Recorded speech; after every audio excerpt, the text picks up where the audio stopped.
Hello दोस्तों, इन्फोबीएम Avenue ने अपनी क्वार्टर फोर के नंबर्स को डिस्क्लोज कर दिया है। तो चलिए देखते हैं आखिर इस नंबर कैसे देखने को मिले हैं। सबसे पहले भी बता दूं, कंपनी ने इस रिजल्ट के लिए कोई भी डिविडेंड बोनस वगैरह प्रोवाइड नहीं किया है। पर अभी दोस्तों कंपनी की जो सहायक कंपनी है उसने अपनी टोटल हिस्सेदारी सेल कर दी है, तो उसको भी अप्रूवल ऑलरेडी कंपनी ने दे दिया है। जो इन्फोबीएम लॉजिस्टिक प्राइवेट लिमिटेड ने अपनी जो सब्सिडरी थी वो कंपनी ने अपनी हिस्सेदारी टोटल सेल करने को लेकर जो है अपनी मंजूरी उनको मिल चुकी है। तो अब आगे से वो कंपनी की सहायक कंपनी नहीं रहेगी। अब यहाँ पे कंपनी के नंबर्स को लेकर अगर बात की जाए तो कंपनी के नंबर्स जो आखिर कैसे हमें देखने को मिले हैं, अगर उनको अगर कवर करें तो काफ़ी इंपॉर्टेंट डेटा यहाँ पे निकल के आने वाला है। तो कंपनी की हम कंसोलिडेट नंबर्स के बारे में बात करने वाले हैं। कंपनी ने कंसोलिडेट और स्टैंड अलोन दोनों नंबर्स को प्रदर्शित किया है, जो काफ़ी अच्छा डेटा रहेगा।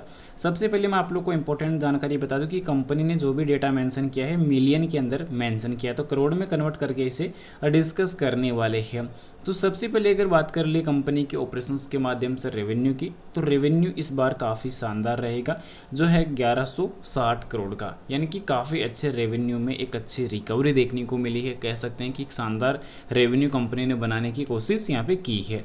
इसके अलावा अभी जो देखने को मिला है डेटा, उसके अलावा कंपनी का क्वार्टर 3 का जो रेवेन्यू था वो था 1070 करोड़ का। इसके अलावा बात की जाए कंपनी के पिछले साल के रिजल्ट्स की, तो पिछले साल का भी कंपनी का जो रेवेन्यू था वो 716 करोड़ का देखने को मिला था। तो काफ़ी अच्छा कंपनी का डेटा देखने को पिछले साल का भी रहा था। पर इस बार कंपनी के जो नंबर्स देखने को मिले हैं रेवेन्यू में, कह सकते हैं कि ओवरऑल क्वार्टरली बेसिस पर भी और सालाना बेसिस पर दोनों सेगमेंट में कंपनी ने एक शानदार जंप देखने को मिली है। इसके अलावा खर्चे को लेकर अगर बात की जाए तो कंपनी का खर्चा इस बार 1103 करोड़ का रहा है, यानी कि कंपनी का खर्चा इस बार कंट्रोल में नहीं रहा है, कंपनी का खर्चा बढ़ता हुआ नजर आया है। इसके अलावा पिछले साल की अगर बात कर ली जाए तो पिछले साल कंपनी यानी कि क्वार्टर 3 की अगर बात की जाए तो 1013 करोड़ का कंपनी का खर्चा हमें देखने को मिला था।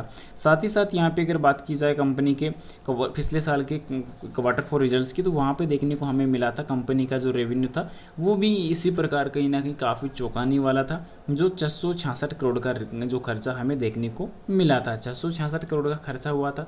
तो इस बार कंपनी के कह सकते हैं कि क्वार्टरली बेसिस पर भी और सालाना बेसिस पर दोनों कंडीशंस में कंपनी का जो खर्चा है वो बढ़ता हुआ देखने को मिला है, क्योंकि कंपनी का खर्चा इस बार फ्लैट देखने को नहीं मिला है।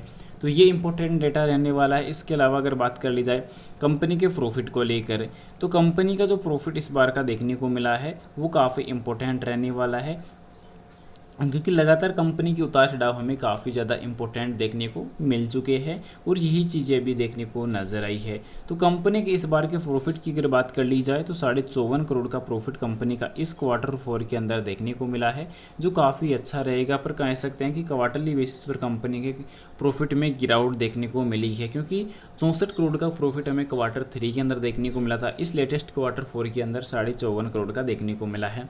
उसी पक्ष में अगर बात करी जाए पिछले साल की, तो पिछले साल का जो प्रॉफिट था वो 46 करोड़ का देखने को मिला था। तो यहाँ पे क्वार्टरली बेसिस पर कंपनी का जो प्रॉफिट है वो कम हुआ है, पर सालाना बेसिस पर प्रॉफिट फिर से काफ़ी अच्छे देखने को मिल चुके हैं। डिविडेंड बोनस को लेकर कोई भी फाइनल अपडेट देखने को इस अपडेट के साथ देखने को मिली नहीं है। बात कर ली जाए ईपीएस को लेकर, तो ईपीएस इस रिजल्ट के दौरान यहाँ पे देखने को जो मिला है वो काफ़ी इंपॉर्टेंट रहेगा। तो कंपनी का ईपीएस अभी नॉर्मल देखने को मिला है, ईपीएस रहेगा 20 पैसे का। इसके अलावा अगर बात कर ली जाए क्वार्टर 3 के, तो क्वार्टर 3 के अंदर 23 पैसे का और पिछले साल का देखने को मिला था 17 पैसे का।